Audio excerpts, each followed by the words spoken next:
के खातिर हमके जान तू भुलैलू। काहे झूठ वादा हमसे चांद तू कैलू। दोसरा के खातिर हमके जान तू भुलैलू।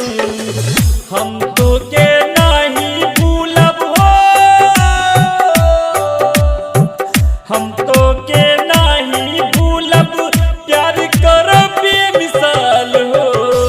जातड़ू त जाए चांद रहिया खुशहाल हो। धोखा दे के जाए चांद रहिया खुशहाल हो।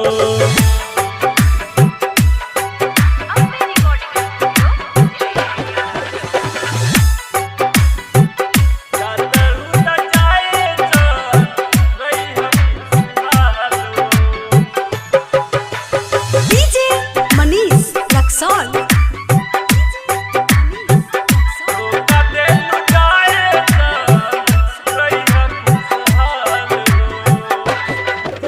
बताई ना प्यार में कौन कमी रह